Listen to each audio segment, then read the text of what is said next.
Tá me ouvindo? Foi! Não tô te ouvindo, cara. Conseguimos! Já estamos ao vivo. Ô, boa tarde. Tudo bom, querido? Boa Tudo tarde. bem? E você? Tudo ótimo. Você me escuta bem? Te escuto bem? Cara, Só para a você, tá gente me fazer um ouvindo? teste. Tô te ouvindo. Maravilha, Tô vendo maravilha. bem. Tô vendo o pessoal Eu te- entrar aqui. Vou dar alguns minutinhos para o pessoal chegar, para a gente começar nossa live de hoje. Esse tema é super importante. Sim, super.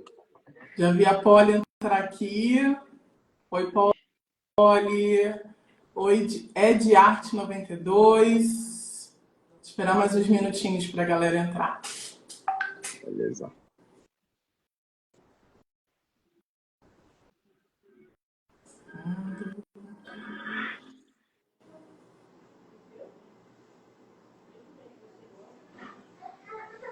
Quem for entrando vai chamando aí o pessoal para entrar junto, para participar. Vai enviando o link aí da nossa live. Deixa eu dar uma chamada aqui também.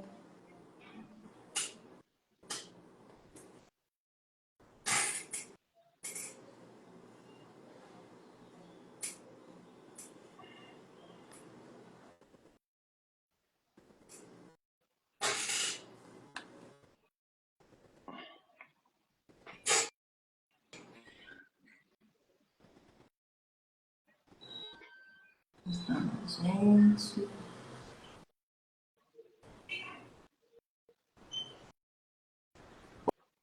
Oi, Gui. Gui acabou de entrar, seja bem-vindo. Pessoal que está chegando, já avisa aí para a galera, vai chamando todo mundo para a gente participar juntos desse bate-papo de hoje, falando sobre saúde mental dos empreendedores e lideranças sociais que atuam aí no terceiro setor, no setor de impacto. A gente está no mês de Setembro Amarelo, um mês super importante para a gente trocar sobre essa temática de saúde mental, né, Otis? Então, a gente está Sim. preparando uma pauta aí muito bacana para hoje.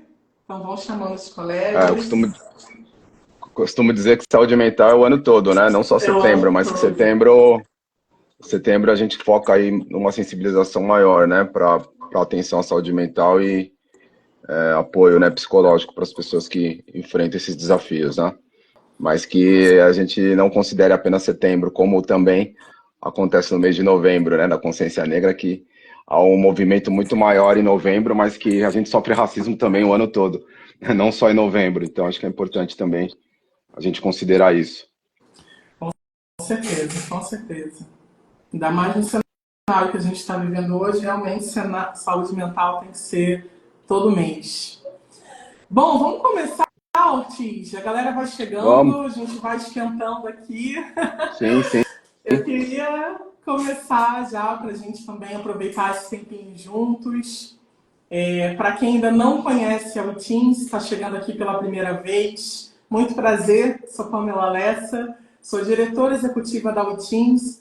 Nós somos um negócio de impacto que trabalha com gestão de pessoas e RH para as organizações da sociedade civil e para as pequenas e médias empresas. Nós temos aí essa missão de fortalecer e desenvolver institucionalmente essas organizações através das melhores práticas em gestão de pessoas RH. Então, se você está chegando agora, seja muito bem-vindo. Conheça lá nosso Instagram, nossas soluções, nossos projetos. Se quiser conversar, marcar um café virtual para conhecer um pouquinho do nosso trabalho, fiquem à vontade. A gente trabalha justamente para poder fortalecer essa temática da gestão de pessoas RH, que é uma temática que a gente sabe que é muito sensível e ainda pouco explorada dentro do terceiro setor, do setor de impacto e principalmente dentro das pequenas empresas. Essa semana, esse mês, na verdade, a gente está com uma programação de lives super bacana e super relevante, com temas importantes, né? Para a saúde mental, falando um pouco sobre trabalho decente, sobre captação de recursos consciente, sobre o papel do RH dentro dessas organizações. Será que tem? Será que não tem? Então, essa live aqui é a nossa primeira live de abertura, mas ao longo do mês toda semana a gente vai ter um convidado especial e uma temática diferente, dialogando com a saúde mental nesse mês de setembro. E para abrir, né, a nossa programação de lives, a gente tem esse convidado maravilhoso, Maurício Ortiz, que eu vou ter a honra agora de apresentá-los para vocês. Tem uma biografia aqui incrível. Não vou conseguir apresentar tudo, mas vou trazer um pedacinho de como que esse profissional faz um trabalho incrível aí. Bom, vou apresentar Maurício Ortiz, é psicólogo clínico institucional, especializado em saúde mental e relações raciais, com formação em dinâmicas de grupo pela PUC São Paulo, em subjetividade e relações raciais. Vem investigando como o racismo estrutural e as identidades de gênero afetam a saúde mental, especialmente entre homens negros. Sua abordagem racializada e afrocentrada oferece uma perspectiva profunda sobre os impactos dessas experiências na formação da identidade e do bem-estar psicológico. Falei para vocês que ele é incrível, né? Bem-vindo, Ortiz, à nossa live. Muito obrigada por você ter topado estar aqui com a gente e estar compartilhando, né, toda a sua vivência, toda a sua experiência rica que você teve dentro das organizações sociais, organizações da sociedade civil, e principalmente pelo teu olhar psicológico como profissional da área de saúde mental. Bem-vindo. Perfeito, pô. Obrigado. Agradeço muito pelo convite. É sempre muito prazeroso trocar com você, né? E um tema muito importante como esse, e que a gente consiga também, né, refletir, né? Além do bate-papo, que traga uma reflexão, e a partir dessa reflexão, que as ações, né, que a gente consiga ter ações assertivas, que não fique apenas nesse bate-papo, e que as pessoas que estão aí acompanhando a gente, se tiver algum líder de empresa, né, algum gestor que também utilize dessa prática, né, para que a saúde mental seja um foco dentro das organizações. Costumo dizer que, independente de terceiro setor ou não, quando a gente lida com pessoas, é importante a gente pensar em saúde mental, né? Então, às vezes, quando tem pessoas, é importante a gente pensar numa prática de saúde mental para que a organização, inclusive, tenha isso como objetivo, né, na sua missão, nos seus valores e visão com relação à saúde mental dos seus colaboradores. Com certeza. A gente estava iniciando esse bate-papo de hoje, gente, falando da importância do Setembro Amarelo, que é um mês onde a gente vem falando sobre a prevenção, o suicídio, né, e a importância da saúde mental. Porém, o Ortiz lembrou, né, e trouxe um ponto muito importante, que falar de saúde mental é todo mês, não só o Setembro Amarelo, não só em setembro. Então, a gente também já inicia essa live trazendo essa questão, né? Não vamos falar de saúde mental somente em setembro. Saúde mental a gente fala todo mês, todo ano, tá? E aí, Ortiz, já trazendo, já esquentando com esse pontapé, eu queria muito também trazer essa familiarização e essa conscientização do Setembro Amarelo, né? Embora a gente saiba que saúde mental a gente tem que falar todo mês, mas o que é esse Setembro Amarelo? Qual a relevância dele? O que a gente consegue ali aproveitar um pouco dessa temática nesse mês? O Setembro Amarelo é considerado uma campanha, né, de conscientização sobre ali a prevenção do suicídio, né, e também a promoção da saúde mental. Então, o foco é sensibilizar e conscientizar sobre essa importância, né, da saúde mental, quanto também oferecer apoio para as pessoas que estão enfrentando algum desafio psicológico. E nesse contexto, né, que a gente vive de desigualdade econômica, tensões raciais, acho que o Setembro Amarelo ainda fica muito mais relevante, né? Então, é super importante promover espaços de fala, escuta, né, onde as pessoas consigam se sentir acolhidas e também, não só isso, mas também compreendidas e validadas em suas experiências, né, que são experiências diversas. Então, acho que o Setembro Amarelo traz esse recorte, né, sobretudo também pensando ali num recorte racializado, né, quando a gente discute saúde mental. O quanto a sobrecarga das pessoas pretas, né, LGBT, indígenas, né, tem uma sobrecarga emocional devido ao racismo estrutural. E isso impacta também diretamente na saúde psicológica. Então, o Setembro Amarelo deve reconhecer também as especificidades desse sofrimento, né? Psíquicos, de grupos que historicamente são marginalizados, né? E buscar alguma estratégia de prevenção, né? Que culturalmente seja relevante e acessível para essas pessoas. Então, o Setembro Amarelo é muito mais complexo. Então, eu penso que, como eu disse no início, né? Que a gente consiga falar sobre saúde mental todos os dias, né? Durante os 12 meses aí do ano. E não só Setembro Amarelo, que foi o foco nessa questão do suicídio, e falar sobre suicídio também, que é algo que acontece e tem acontecido de uma forma muito rotineira, né? Então, acho que é um contexto um pouco do porquê do Setembro Amarelo. Não, muito Não sei se eu bom, respondi sua pergunta. Com certeza, respondeu sim. E eu queria também dar continuidade a essa fala que você trouxe, né? E trazer dados. Você falou aí muito fortemente sobre essa questão do suicídio, que também tem aumentado, da preocupação que a gente está tendo com a questão da nossa saúde mental. E como todo mundo está aqui, a gente está fazendo essa live, né, com esse recorte da saúde mental para lideranças e empreendedores sociais, ou seja, profissionais, lideranças que trabalham com impacto socioambiental. Seja dentro de uma organização da sociedade civil, seja dentro de uma startup social, seja dentro de uma iniciativa comunitária periférica que apoia pessoas dentro da sua comunidade. Se você é uma liderança empreendedor social, a gente está fazendo essa live para dialogar sobre a sua saúde mental. Então, essa live aqui ela tem esse recorte. E aí, para a gente dar continuidade, é muito importante a gente falar de dados, né? E aí eu queria trazer aqui nessa live um dado muito importante. Primeiro, que é o dado da OMS, né, que é a Organização Mundial da Saúde, que vem falando sobre a relevância da questão da pauta da saúde mental, né, e que estudos recentes, né, como o relatório da OMS, mostraram que o Brasil lidera em prevalência de transtornos mentais na América Latina. E aí também, ainda trazendo o nosso recorte de empreendedores e lideranças sociais, a gente tem a pesquisa da Fomenta, né? Tem alguém da Fomenta aqui, meu abraço. A gente usa muito essa pesquisa como uma referência para a gente, porque a gente precisa de mais pesquisas, então Fomenta abriu aí esse caminho, trazendo essa pesquisa, falando sobre saúde mental no terceiro setor, uma pesquisa super relevante.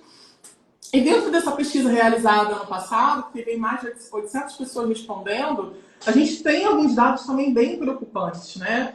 A pesquisa apontou que 43% das pessoas entrevistadas alegaram que essa saúde mental, avaliaram a sua saúde mental como ruim. E a gente também tem uma outra pesquisa, até citada na pesquisa da Fomenta, né, que é a pesquisa do Wellbeing Project e do BID Lab, que avaliou ali dentro da América Latina e do Caribe, um dado também muito preocupante, né? 60% dos empreendedores sociais já tiveram, né, já alegaram ter burnout. E também 30%, né, possuem sintomas severos de mal-estar psicológico. Gente, são dados assim bem relevantes e também bem preocupantes dentro do terceiro setor, né? Dentro de um contexto onde a gente está lidando para apoiar e cuidar de outras pessoas. A gente está falando de um cenário onde as pessoas estão adoecendo, fazendo o que amam e também cuidando de outras pessoas. E aí, Ortiz, eu queria muito ouvir você, sabe? Porque diante desse cenário assim, alarmante, quais fatores você acha que podem estar contribuindo para esse adoecimento das lideranças e empreendedores sociais? Eu acredito que diversos fatores, né, Pamela? Acho que eu tive ali o prazer de, o ano passado, participar desse bate-papo, né, que a convite da Sara, não sei se ela está por aqui, mas com relação a essa pesquisa da Fomenta. E tive uma fala ali, né, nesse momento, devido a essa preocupação mesmo, e que os resultados trouxeram ali um choque realmente do quanto as pessoas estão adoecidas, sobretudo dentro do terceiro setor.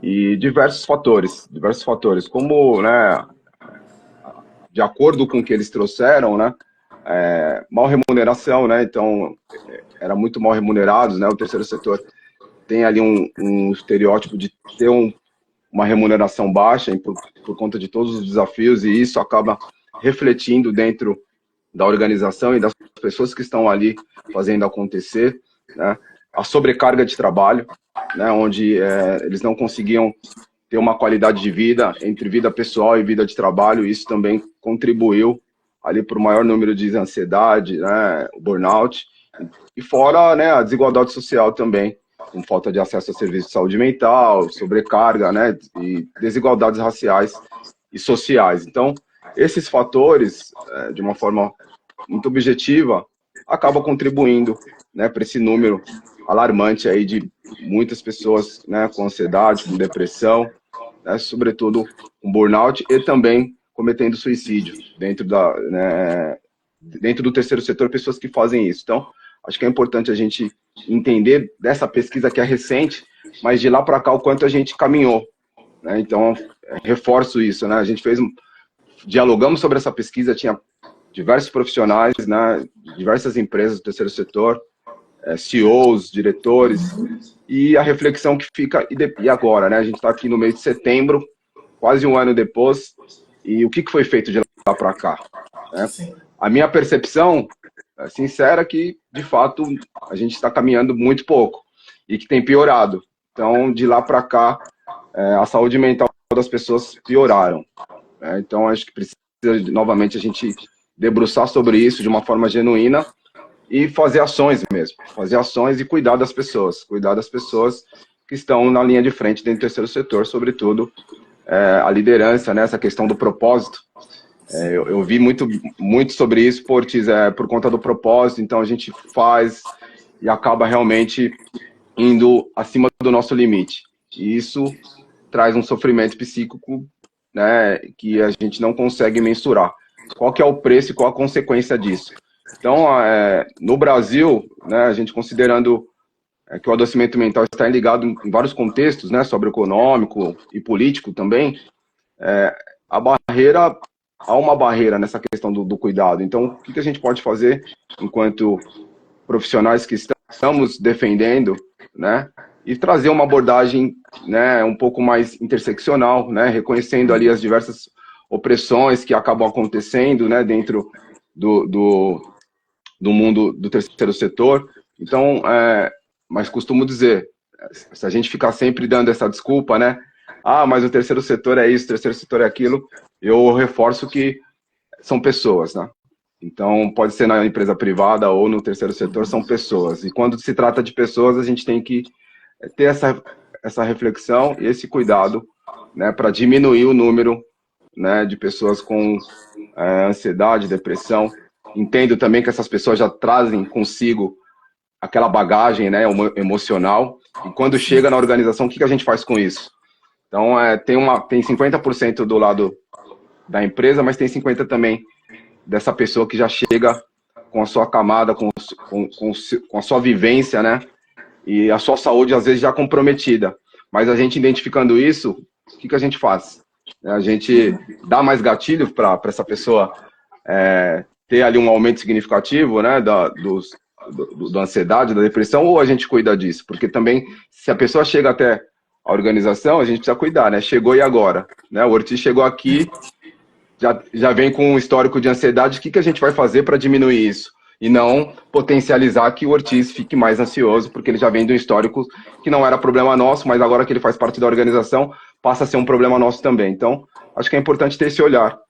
Não tem uma receita de bolo, mas se tiver ali já essa intenção, não precisa nem ser psicólogo, né? Acho que se já tiver essa intenção, a gente precisa já ter um caminho, do gestor olhar para isso, né, e entender que as pessoas precisam almoçar, precisam ter vida após o trabalho, que o horário de trabalho é 8 horas e não 12, como foi relatado, inclusive, nessa pesquisa da Fomento, as pessoas fazendo 18 horas aí, de uma forma, né, insalubre. Então, essa é a preocupação, Pamela. Muito bom, Ortiz. Você trouxe pontos assim, extremamente relevantes, né, que é a questão da sobrecarga de trabalho dentro do terceiro setor. Isso é uma realidade, e uma realidade que as pessoas naturalizam muito, né? Eu sou do terceiro setor, a gente sabe, né? A questão da remuneração também é uma dor muito grande. E eu queria também só fazer um complemento, também trazendo um pouco até da nossa experiência aqui dentro da WeTeams, que por mais que às vezes vocês tenham, a organização implemente algumas ações, palestras e tudo mais, se não tiver processos, né, se não tiver algo estrutural dentro daquela organização, não vai para frente. a sobrecarga vai continuar, a saúde mental vai continuar prejudicada, a remuneração vai continuar baixa. Então, nem tudo se resolve com palestra, né, com roda de conversa, o que é algo fundamental. Mas, às vezes, o que a organização vai precisar são de processos, são de técnicas, são revisar a cultura organizacional, e, para isso, exige um trabalho mais qualificado, né? Então, é muito importante também a gente trazer isso. E o que você pontuou também, Ortiz, sobre a gente já chegar na organização com as nossas dores. E aí, isso dialoga muito com a próxima pergunta que eu vou trazer, muito também trazendo a tua visão enquanto psicólogo negro, enquanto psicólogo que traz ali uma abordagem afrocentrada, racializada. As organizações da sociedade civil e iniciativas sociais, a gente sabe que lidam, né, que as pessoas que compõem essas organizações são pessoas, em sua maioria, negras. São pessoas periféricas, são mulheres, são mães. Então, a gente já tem um recorte ali muito forte. E aí eu trago muito essa pergunta para você, Ortiz, da importância da gente discutir saúde mental olhando para os marcadores sociais e culturais. É possível a gente falar de saúde mental considerando todo mundo no mesmo pacote? Minha primeira pergunta. Não, claro que não, né? Acho que não tem como a gente colocar saúde mental para um grupo único, porque saúde mental para mim é uma coisa e saúde mental para você é outra. Então é importante a gente ter realmente esse recorte e tratar de forma individualizada, sim, né? Justamente considerando as experiências vividas dessas pessoas. Então, ao contratar pessoas, né, sobretudo pessoas negras, entender o recorte dessas pessoas, né? E não dá pra gente, foi o que você falou, vamos fazer uma roda de conversa aqui que vai atender todo mundo. Não, individualizar, escutar, né? Acho que a escuta ativa é o ponto de partida. Se você não ouvir as dores ali, né, as expectativas dessas pessoas, fica muito difícil de fazer o próximo passo, que é a ação. Então, acho que o ouvir, e muitas das vezes, né, o terceiro setor tem essa dificuldade de ouvir, porque é tudo para ontem, ninguém tem tempo para nada. E aí as pessoas não ouvem, né? Então, elas vão fazer um fluxo de processos com a lente de contato delas, mas sem ouvir as pessoas.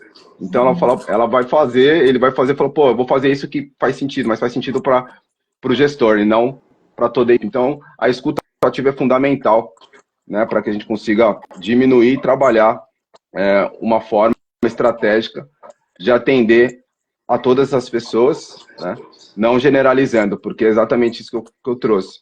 Saúde mental para cada pessoa é de um jeito. Saúde mental para uma pessoa é ter o final de semana ali com os filhos, saúde mental para o outro é viajar, saúde mental é não fazer nada. Então, a gente tem que ouvir. E a gente, a partir dessa escuta ativa, uma pesquisa ali que seja de pesquisa de clima, a gente consegue ter ali ações pensando em fluxos e processos. Porque também colocar fluxo e processo sem ouvir as pessoas, a gente vai ter um retrabalho depois. Então, eu penso muito isso, e considerando, né, essa questão racial, porque a gente, como pessoas pretas, num espaço como esse, não pode errar. A gente já chega com esse... foi criado esse estereótipo, né, e a gente traz esse peso.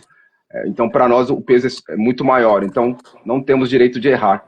E quando a gente não tem direito de errar, essa sobrecarga emocional acaba, muitas vezes, né, nos adoecendo. Porque a gente vai para casa, trabalha depois, porque tem que entregar, propósito, né? Sempre essas palavras permeiam, né, o terceiro setor. Propósito, captação de recurso, e aí as pessoas pretas estão nesse lugar, conseguiram essa oportunidade e precisam entregar, né? E aí é importante a gente reconhecer o papel do racismo estrutural como um fator predominante nisso, né? Então, eu tenho dialogado com alguns profissionais, alguns pacientes que chegam até o consultório falando, Ortiz, eu não posso errar na organização. Então, eu tive uma reclamação que eu faço muito nos mínimos detalhes, mas eu faço nos mínimos detalhes porque se eu errar, a cobrança vai ser 10 vezes mais. Então, as pessoas já chegam no consultório nesse lugar. E isso é importante a gente refletir e entender também qual que é o papel da organização quando falamos de diversidade e inclusão. Né? Se é só para o LinkedIn, de fato, né? Se é só para o LinkedIn ver, ou se a gente, de fato, está endereçando isso de uma forma assertiva, que é exatamente a partir dessa escuta, né? A gente entender esses profissionais que já chegam na organização com as suas camadas, e o que a gente pode fazer para potencializar e extrair o melhor dessas pessoas, ao invés de deixar essas pessoas adoecerem e ainda potencializar o adoecimento ali na ansiedade, depressão, burnout, enfim. Então, acho que é uma reflexão que a escuta ativa é o primeiro ponto. E aí eu repito, nem precisa ser psicólogo, né? Um gestor ali que está conduzindo a sua equipe, se ele tiver essa preocupação de ouvir, já é o primeiro passo. Mas também esse gestor já está doente, né? Porque é isso, como que a gente cuida de quem cuida, né? A gente participa de um grupo aí, deve ter alguém aí assistindo que é do quem cuida de quem cuida, né? Então, acho que é importante ter ali um momento de se cuidar, a oportunidade de procurar ajuda, né, especialista, e fazer o que as pessoas gostam de fazer. Eu acho que é isso também, né? Tá com a família nos momentos que é importante, fazer um esporte se isso faz sentido para a pessoa, cozinhar, ouvir uma música, viajar, isso também ajuda a diminuir, né, uma série de patologias, né? Patologias relacionadas ali à saúde mental. Não, muito bom, Ortiz. Queria só saudar aqui as pessoas que estão entrando na live, algumas pessoas comentaram, Thaís, Jennifer, maravilhosa, que vai estar com a gente numa live também maravilhosa sobre trabalho decente nas organizações da sociedade civil. Thaís vai estar com a gente compartilhando uma visão do direito, então fiquem de olho. Thaís comentou, como é bom te ouvir, Ortiz, Pamela, parabéns pela iniciativa, obrigada, Thaís. Precisamos muito bater nessa tecla, não somente para fora, mas especialmente para dentro das organizações. A Bela, Isabela... eu sempre falo, né, Pamela? Oi? Isso. Desculpa, mas eu sempre deixo essa reflexão, né? Para que a gente olhe para dentro da organização, porque para fora a gente... Eu vejo as organizações aí falando em saúde mental, em diversidade e inclusão, e aí eu falo, não dá para a gente oferecer cesta básica para fora se a gente está passando fome. É simples, né? Então, assim, vamos cuidar dos nossos aqui, vamos dar a cesta básica para os nossos, depois que tiver todo mundo alimentado, a gente alimenta da porta para fora, porque é isso. As pessoas falando de saúde mental para fora, mas dentro da organização as pessoas estão adoecidas, né? As pessoas com atestado de burnout, né? Numa série de coisas, crise de pânico, crise de ansiedade.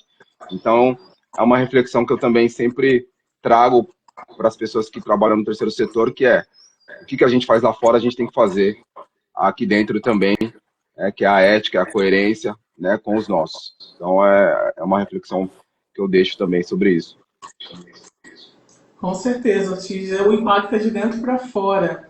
A Isabela também comentou aqui, sabe as palavras, super necessário esse debate. Obrigado, Isa. A Isa também faz parte da equipe da Teams. E, Ortiz, ainda falando um pouco dessa visão, né, de impacto de dentro para fora, da gente começar de dentro, queria até complementar falando muito sobre esse desafio, né, de alguns gestores, né, de realmente a gente focar muito em apoiar pessoas de fora, apoiar os nossos beneficiários, enfim, as pessoas da comunidade, e dentro da nossa própria organização a gente tem pessoas adoecidas, pessoas em situação de extrema vulnerabilidade, e a gente começa a perceber que existe um desconhecimento das pessoas que a gente trabalha.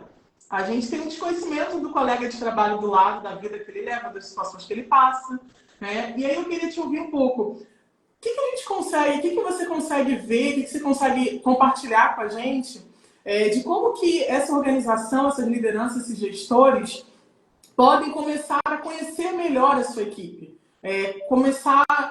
como que eles conseguem entender quais são as demandas internas que essas pessoas precisam, estão necessitando dentro da organização, antes de pensar em impactar as pessoas de fora. Eu acredito que essa liderança, né, primeiramente, precisa entender que gestão de projetos não é gestão de pessoas, são diferentes. Então, que assim, eu vejo muitos gestores hoje que são mais gestores de projetos do que de pessoas. E dá para ser gestores de pessoas também, mas essas pessoas têm que querer, né? Esses gestores têm que ter ali, querer mesmo de fato, né? De falar, pô, eu quero ser gestor de pessoas, não quero ser só gestor de projetos, porque é isso. As pessoas são gestoras de projetos e acabam formando equipes, mas dá muitas vezes, né? Eu nesse lugar de gestão, né, especialista também nessa área, percebo que as pessoas não têm pouca habilidade em gestão de pessoas. E aí, né, por isso que acontece tudo é para ontem, né? Não tem ali uma humanização, não tem uma empatia. E aí, por quê? Porque eles não tiveram uma formação de gestão de pessoas. Então, acho que é importante esses gestores se capacitarem cada vez mais, né, a gestão de pessoas, porque o projeto vai estar lá, né? Mas quem que vai tocar o projeto? São as pessoas. Então, acho que, inicialmente, é isso. Eles reconhecerem, de fato, que há necessidade de, né, tem a questão do ego, né? Então, assim, que esse ego seja deixado de lado e que esses gestores procurem se especializar em gestão de pessoas, porque humanizar as relações justamente para que essas pessoas dê conta desse projeto. E aí, ouvindo, né? Foi como eu falei, a escuta ativa é muito importante. Você conhecer individualmente cada colaborador, chamar pelo nome, saber o que essa pessoa gosta de fazer, é fácil. Isso é fazer um one-on-one mensalmente com essa pessoa. Quando a pessoa chega na empresa, né, esse bate-papo de falar, pô, quem é você na fila do pão? Quem que é o Ortiz? O Ortiz mora onde? Tem filho, não tem? Gosta do quê? Toma cerveja, não toma? Torce pro Corinthians, não torce? É isso, é conhecer individualmente cada colaborador. Porque se você conhece, você consegue ajudar, né, e diminuir essa sobrecarga. Eu sei que existe uma pressão financeira, administrativa, né, por conta dessa questão de todos os líderes, captação de recurso, né, são vários desafios, né, eles enfrentam desafios, acho que multifacetados, né, então, mas o que a gente pode fazer, enquanto gestão de pessoas, a partir do momento que você lidera uma pessoa ou 10 pessoas, né, que você tenha, assim, caso você queira, né, o interesse de aprender como ser um bom líder, né? Que a gente fala muito de liderança. Então, assim, não liderar projetos é diferente de liderar pessoas. E hoje eu vejo muito no terceiro setor que as pessoas lideram muito mais projetos e não sabem liderar pessoas. E aí, quando não sabem liderar pessoas, acontece esse caos, né? Que a gente tem visto, inclusive na pesquisa da Fomenta, o quanto que as pessoas se sentem ali falta de feedback, de reconhecimento, e não estou falando de reconhecimento salarial, reconhecimento mesmo do trabalho, né, que ficou aquele estereótipo, você não fez mais que sua obrigação, mas é importante o reconhecimento. As pessoas hoje em dia, elas gostam muito mais do reconhecimento, eu percebo que as pessoas saem da empresa porque não foi só salarial. Falou, Ortiz, eu não tive reconhecimento aqui, nem estou falando de grana, estou falando de reconhecimento mesmo, de o gestor me olhar ali e falar, pô, ele não é só mais um número, parabéns pelo seu trabalho, vamos juntos nessa empreitada. Isso não acontece. Por que não acontece? Porque esses líderes são gestores de projetos, são líderes de projetos. E aí vão deixando as pessoas de lado. Isso também acho que vem muito mais da diretoria, do CEO, que tem esse olhar, e acho que é importante ter essa humildade de reconhecer e entender que daqui para frente, quem não tiver esse olhar humanizado de gestão de pessoas, além de perder talentos, né, vai perder, né, ali a questão da forma financeira mesmo, né, da sua empresa. Então, acho que fica uma reflexão para se pensar. Com certeza, Ortiz. E queria também trazer um ponto aqui muito importante, que é uma demanda, uma dor que a gente escuta agora, olhando para as lideranças, né, para esse CEO, para esse gestor de uma OSC, né, de alguma organização de sociedade civil, é que eles falam muito sobre essa solidão, né, a solidão de quem é líder. A gente está falando aqui, né, da importância do líder se capacitar, se desenvolver, mas existe ali também uma dor, né, que esse líder ele se vê sozinho, em ter que gerenciar pessoas, gerenciar a equipe, ainda tem que se capacitar, ainda tem que buscar recursos para levantar a sua organização. Enfim, você também entende dessa forma? Você acha que existe realmente uma dificuldade, uma dor ali para essa liderança? Ela se vê muito sozinha nessa posição? E como que a gente consegue apoiar esse líder, né? Sim, concordo super. Inclusive, vendo aqui a resposta da Gabi, né, que está aqui no chat, que lembrando que a gestão de pessoas não é para qualquer pessoa. É exatamente isso. Tem pessoas que nasceram para ser gestores, né, de pessoas. Tem pessoas que não. E aí, cabe ali a organização entender se de fato aquela pessoa vai só gerir projetos e vai lidar sozinha com isso e responder, e não vai ter uma equipe, mas a partir do momento que você tem uma equipe, seja de uma ou de 10 pessoas, essa pessoa vai ter que rebolar aí para, né, se capacitar. E essa questão de eles se sentirem sozinhos, eu acredito que é muito mais também da relação que tem com a diretoria, com o CEO direto. se eles não têm esse cuidado, eles não vão ter esse cuidado com os liderados, né? Então a gente volta naquela pergunta, quem cuida de quem cuida? Então, assim, quem cuida desse líder para que esse líder consiga cuidar dos liderados?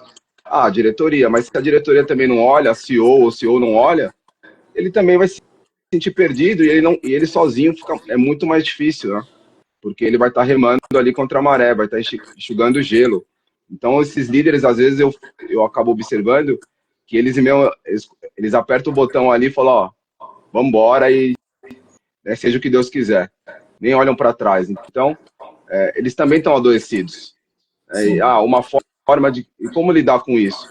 Uma forma genuína deles falarem, ter ali uma abertura, uma segurança psicológica, de falarem com as pessoas que estão acima desses líderes, o quanto isso tem, né, adoecido, né, individualmente essa liderança. Então, acho que é importante fazer essas reuniões. Eu percebo que, às vezes, o terceiro setor não tem reunião, ninguém se fala, as áreas não se comunicam. Então, assim, ninguém sabe o que está acontecendo. A comunicação não fala com o RH não fala com o marketing, enfim. E são 15 pessoas só. Se a gente estivéssemos falando de empresas com 300 pessoas, é uma coisa. Mas pessoas que... eu vejo ali uma falha na comunicação muito grande, empresas com 20 pessoas, 30 pessoas, que é exatamente isso, cada um olha para o seu quadrado e ninguém sabe o que está acontecendo na outra área, sendo que as áreas se interligam, né, se conversam, porque é isso, terceiro setor, as áreas têm que se conversar, senão não tem jeito. Então, acho que o primeiro passo é essa liderança, se for mais de uma dentro da organização, essa liderança fazer uma mobilização de levar isso para o CEO, né, para a diretoria, o quanto tem tido essa dificuldade e essa pressão para que eles consigam também liderar de uma forma efetiva os liderados, porque senão começa a pirâmide mesmo, né? Pelo exemplo, né? Pelo exemplo. Então, assim, se o CEO não almoça, se o CEO sai 10 horas da noite, o líder vai fazer isso. E o liderado vai fazer isso também. E aí quem não faz se sente constrangido. Então, eu tive conversando com algumas pessoas e uma experiência que me trouxeram por Ortiz. Eu entrava às 9 da manhã e saía às 18. Mas quando eu olhava para o lado, estava todo mundo trabalhando ainda. Então, eu estava certo, eu fiz meu horário, que eu fui contratado para isso, mas eu ficava constrangido em sair da cadeira porque as pessoas estavam trabalhando ainda, porque o CEO estava lá ainda. E aí eu que saio às 18 estou errado. Então, assim, normalizou, né? Normalizou.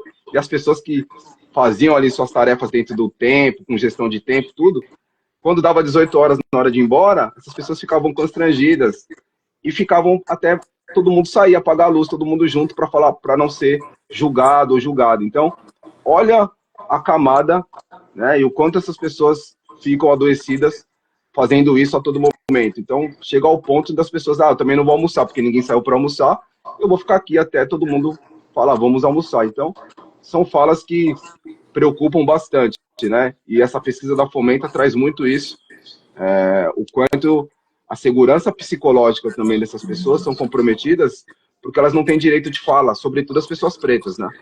Então, uma pessoa preta chega numa organização do terceiro setor, onde ela é a única pessoa, uma ou poucas das pessoas, ela vai ter uma segurança psicológica bem comprometida, porque ela não vai conseguir se colocar. Então, ela vai ali, não vai se posicionar. Ela não concorda, mas ela vai fazer. E isso vai, ao longo prazo, trazer consequências, né, em saúde mental, física, né, uma série de outras coisas. Então, eu acho que o primeiro passo é a liderança mobilizar e trazer isso para a gestão mesmo, da alta liderança, o quanto tem identificado esses pontos ali no operacional, né, que é isso. O CEO não está no operacional, então ele não sabe. Então, acho que é importante a liderança levar isso. É um dos caminhos, Perfeito. né?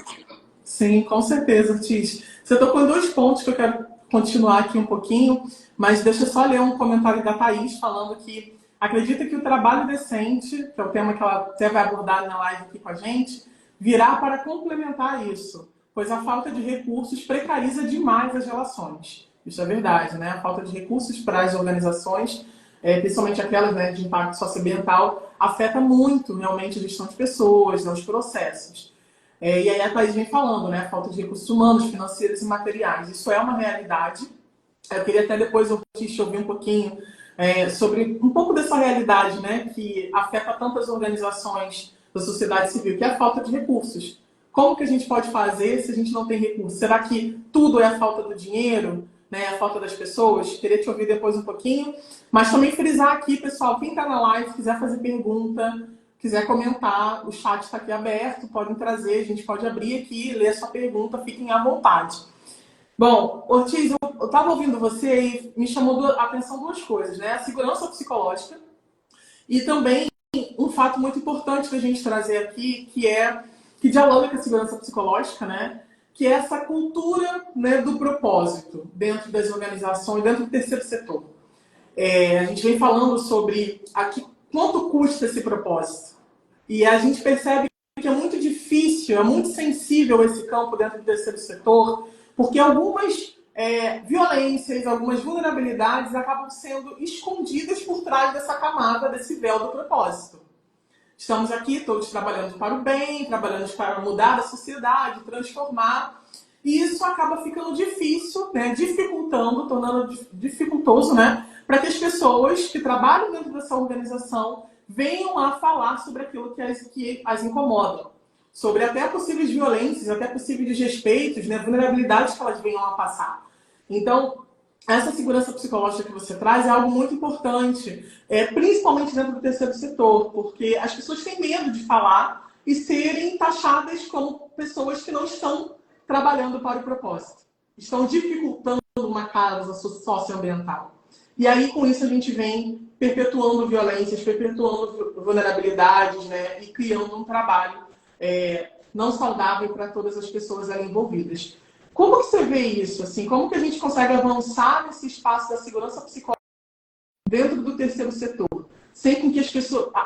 A gente pensando em como que a gente cria um ambiente onde as pessoas consigam falar daquilo que as incomodam, sem que elas sejam penalizadas por isso.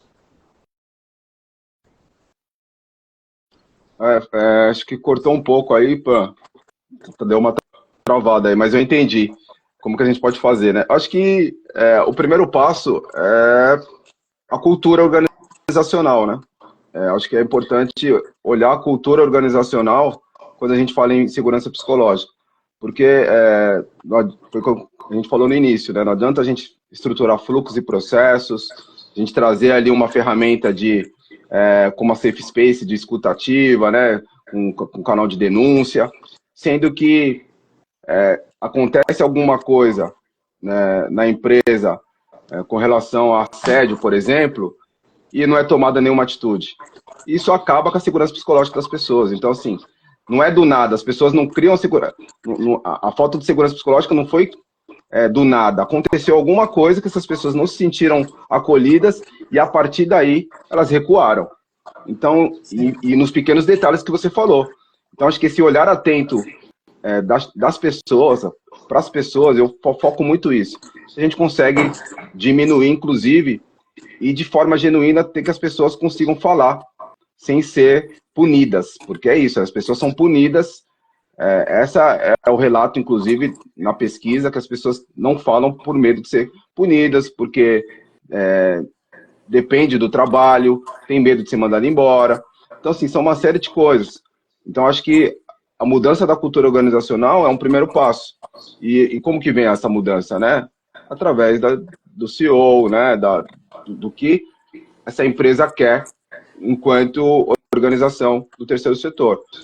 Foi como a gente falou, né? Não adianta a gente falar isso para fora, mas para dentro as pessoas estão ali adoecidas. Acho que o primeiro passo é ter esse olhar mesmo. Vamos olhar para dentro aqui. Ah, mas falta recurso. Pô, falta recurso? Então vamos ser transparentes com as pessoas. Vamos ser transparentes, vamos explicar o porquê que nós estamos pedindo ali para que as pessoas fiquem 2 horas mais tarde.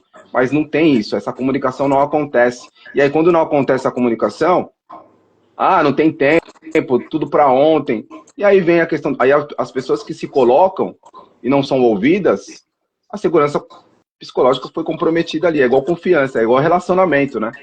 É confiança o tempo todo. Então, essa relação entre empregador e empregado é relação de confiança, prestador de serviço, muitas vezes, né, como PJ. Então, assim, tudo isso traz ali uma segurança psicológica que fica comprometida.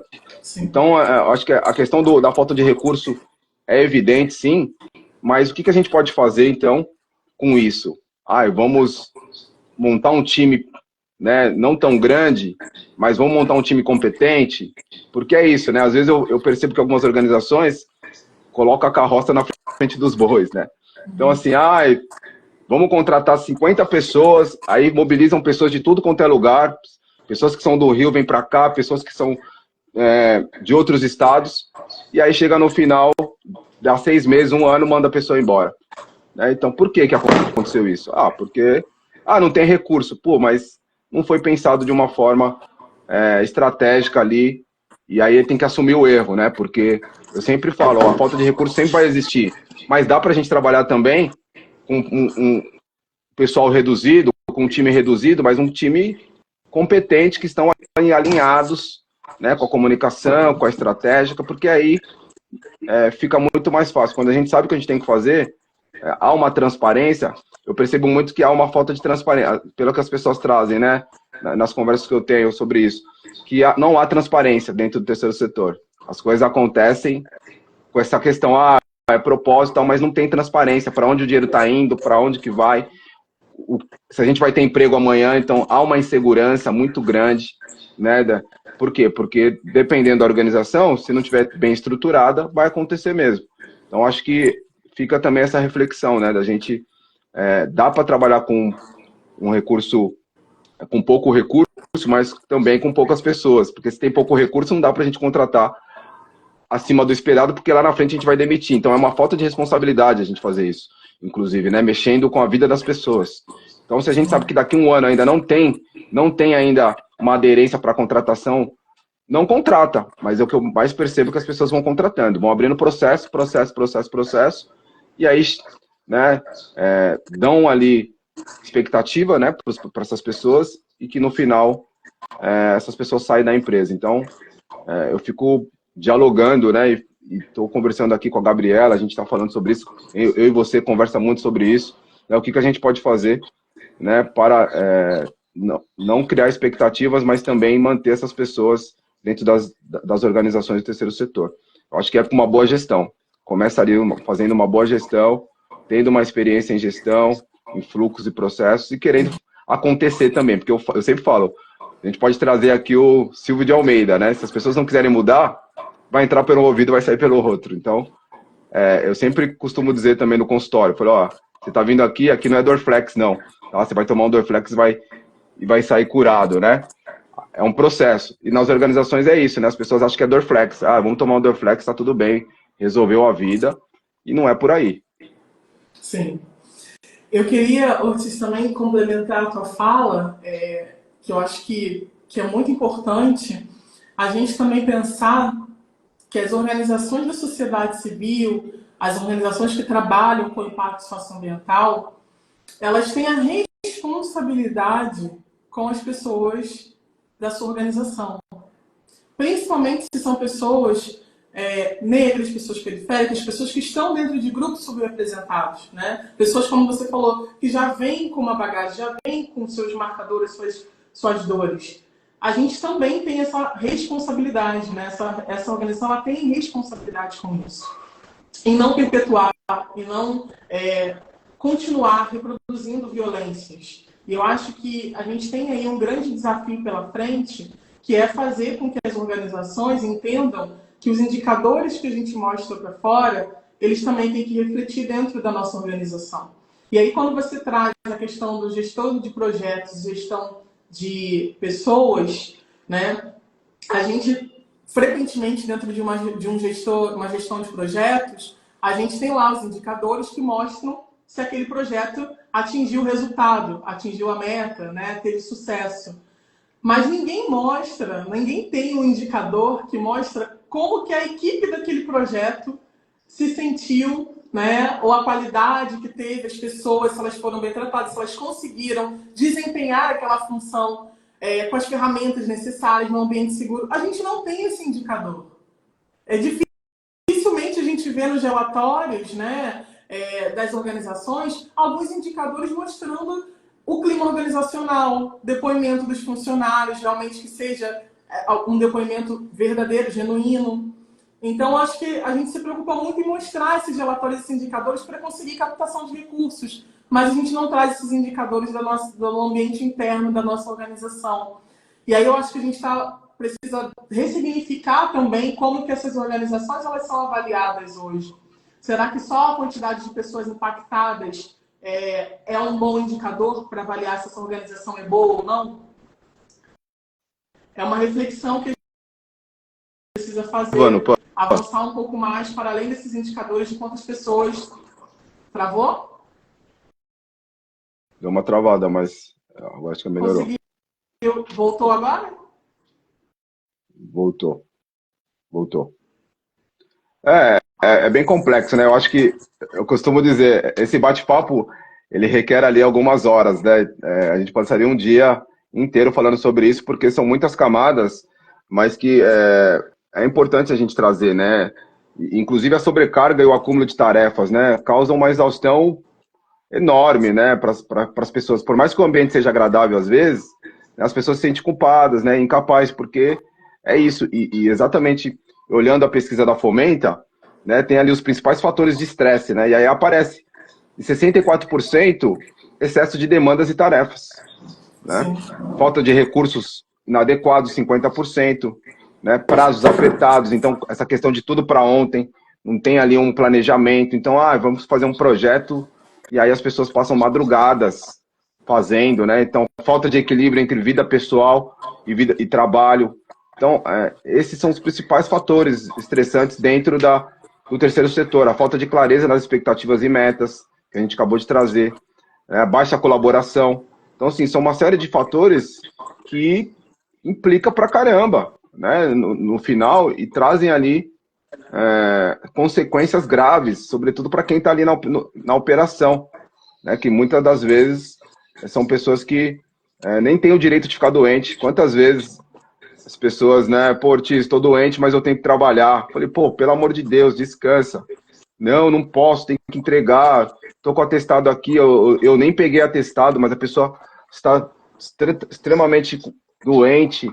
E aí eu fico, né, pensando o que a gente quer com isso, né?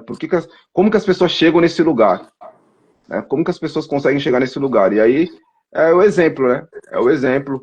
Então, acho que é importante a gente também ter essa questão do exemplo, sobretudo a liderança, né? Ser exemplo para os seus liderados, porque não adianta eu falar para você, eu sou eu e você é você, não, pô. Se eu sou o líder e eu não almoço, a maioria dos liderados falam, se o Ortiz não almoça, também a gente não vai almoçar. Não tem que almoçar, gente, vamos embora. Terceiro setor não tem horário de almoço. Como assim, gente? Tem que ter horário de almoço. Eu sempre falo, gente, tem que almoçar. Tem que fazer a pausa é fundamental. Então, tudo isso implica na saúde mental. Uma série de coisas. Então, falta de recursos, né, equipamentos. As pessoas, muitas vezes, o terceiro setor não tem, né? Já chega, não tem computador, aí tem que trazer o seu pessoal, seu celular pessoal, né? Esses grupos do WhatsApp que se torna o seu telefone pessoal. Isso também contribui para o comprometimento de uma saúde mental, porque é isso, a pessoa está utilizando o telefone dela para trabalho, utiliza o notebook para trabalho. Se essa pessoa é assaltada, quem que vai repor isso? Isso não tem lugar nenhum. Então, essa preocupação constante que as pessoas trazem, né? E o que a gente pode fazer? A gente tem que começar a agir, né? Tem que partir para ação mesmo, mobilizar pessoas que estão engajadas com isso, como você, né? Entre outros que estão aqui. É importante a gente se mobilizar para fazer acontecer e fazer gestão de pessoas de fato. Sim, Ortiz, e você trouxe um ponto importante, até a Gabriela comentou aqui, as empresas investidoras deveriam cobrar esses marcadores das ONGs que recebem recursos, e isso é um ponto muito importante, né? A presença dos apoiadores, dos parceiros, dos financiadores nesse trabalho. São as pessoas que às vezes têm, as organizações que têm o recurso para investir principalmente em organizações de pequeno porte, que a gente sabe que às vezes tem recursos extremamente limitados, né, Ortiz, para poder investir em gestão de pessoas. Então, essas organizações de pequeno porte, precisam de apoio, precisam de investidores, precisam de financiadores, para que essa realidade possa mudar. E para as organizações que têm esse recurso, essa liderança precisa se capacitar, ela tem essa responsabilidade, né? Ela já tem ali o recurso. Então vamos nos capacitar, vamos desenvolver e fortalecer institucionalmente a nossa organização. E aí, Ortiz, para a gente ir caminhando para o final, né, queria muito fechar trazendo uma reflexão, e queria te ouvir também, sobre a nossa autorresponsabilidade, né, e nosso próprio compromisso enquanto indivíduos com a nossa saúde mental. A gente sabe que a maioria dos empreendedores aqui, né, tem uma organização própria, às vezes sobrevivem e vivem, né, da própria organização, da sociedade civil ou do seu negócio, tem ali seus times, mas qual é a nossa responsabilidade enquanto indivíduos na priorização da nossa saúde mental? Eu acredito, já compartilhando aqui a minha visão, queria muito ouvir a sua, que por mais que nós estejamos dentro de uma organização, tenhamos uma liderança, nós temos que priorizar, nós somos as pessoas responsáveis pela nossa saúde mental. A gente não pode terceirizar isso. E aí eu queria te ouvir, para a gente ir também caminhando para o final, o que você pode compartilhar para as pessoas, para que elas possam se conscientizar da priorização da sua saúde mental e da responsabilidade que elas têm com elas mesmas. É o amor próprio, né? É o amor próprio. Eu acho que as pessoas precisam entender que elas se colocarem em primeiro lugar mesmo, né? Então, o amor próprio, o autocuidado consigo mesmo, já é um primeiro passo. Ah, Ortiz, mas eu não tenho condições de pagar R$ 250 numa terapia. Pô, não tem problema, mas tem outros, dá para ter outros caminhos. Né? Então, pô, procurar espaços que ofereçam esse autocuidado, né? Com custo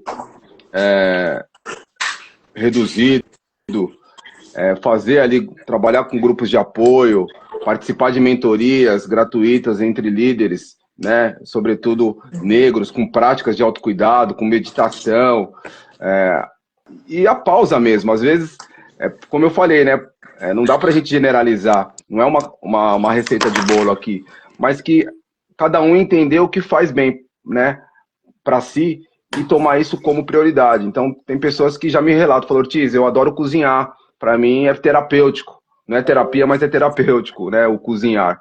Então, é importante as pessoas se reconhecerem, se conectarem novamente com elas mesmas. Então, acho que esse é o primeiro passo, né? Porque se elas não tiverem, não quiserem, não há terapeuta, não há trabalho que consiga. Então, acho que esse primeiro passo de se olhar e de ter esse autoconhecimento para si e querer se cuidar mesmo, né? Eu sempre falo, pô, vou fazer 42 anos esse mês e tô me cuidando, tem que se cuidar, né? Tem que se cuidar, porque isso, não só a mente, mas o corpo também precisa estar em sintonia, até para que a gente consiga dar conta do mundo externo, né? Então, se a gente não estiver bem com a gente mesmo, com certeza a gente vai colocar a culpa no outro, e aí vai colocar a culpa na organização, sempre vai ser o outro, nunca você. Então, acho que é importante ter essa reflexão também. Como eu disse no início, é 50% de cada um. Responsabilidade da empresa é 50% e sua responsabilidade também é 50%. Então, acho que deixo como reflexão, né, para que as pessoas tenham, se priorizem, né, como amor próprio, né, que eu acho que é o que tem faltado aí, que eu tenho percebido, essa falta de amor. Muito bom, Ortiz. Eu acho que a gente encerra essa live com a mensagem melhor impossível, falando de amor próprio. Você que é liderança, você que é gestor, será que você está trabalhando esse amor próprio? Né? E se você não está trabalhando, como que você está influenciando outras pessoas também no seu contexto, na sua organização, a também não terem esse amor próprio por elas? Então é importante que a gente venha refletir esse amor próprio, né, Ortiz, esse cuidado. Sim. E se você que está assistindo a gente aqui está precisando de ajuda, está precisando de apoio psicológico, procure a rede de apoio psicológico mais próxima. A WeTeams também tem pessoas aqui para indicar. Ortiz, nosso psicólogo aqui maravilhoso, também atende, né, com a sua clínica afrocentrada, racializada. Então, procure ajuda, procure espaços seguros para você poder falar sobre as suas questões. A saúde mental não é brincadeira, gente. A gente está num período muito difícil, onde que os dados estão ficando cada vez maiores, né, da nossa saúde prejudicada, de adoecimento. Não vamos deixar chegar até o final da linha. Então vamos nos cuidar, vamos atuar de forma preventiva. Também queria deixar aqui que a WeTeams, a gente tem também apoio para isso, a gente tem psicólogos, a gente também trabalha com essa parte de gestão de pessoas RH. Então, ou seja, busquem pessoas, conversem, compartilhem sobre a dificuldade que vocês estão passando, tá? E queria finalizar aqui agradecendo todas as pessoas que estavam presentes aqui na nossa live, comentando, trazendo suas percepções. Muito obrigada. Agradecer principalmente o Ortiz por ter compartilhado com a gente desse momento aqui, nosso almoço consciente sobre saúde mental. Sim.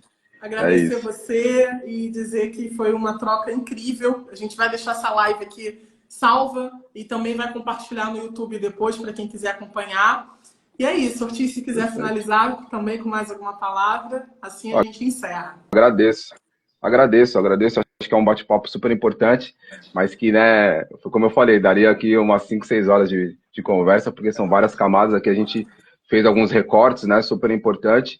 E agradecer, né, a galera que está aí no chat, né, a Gabi também traz ali as suas considerações, que é super importante.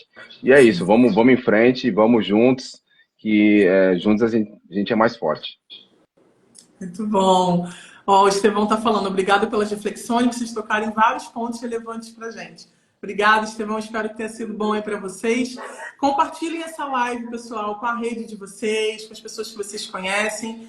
A gente, enquanto gestor, empreendedor e liderança social, a gente tem essa responsabilidade em disseminar e compartilhar a importância da saúde mental. Não é mesmo, Ortiz? Vamos utilizar desse mês aí para que todo mês a gente consiga falar sobre essa temática. Bom, vamos finalizar aqui. Obrigado, viu? Obrigada, um beijo para vocês, pessoal. A gente se vê semana que vem com o tema de o papel do RH, os desafios do RH dentro das ONGs e das pequenas e médias empresas. Vou receber aqui Bárbara e Caroline, 2 analistas especialistas em RH, para trazer os insights para vocês, tá? Não percam. Um beijo, incrível. Pessoal. Eu tô aí. Já tô com a roupa de vinho. Tchau. Beijo. Obrigada, Ortiz.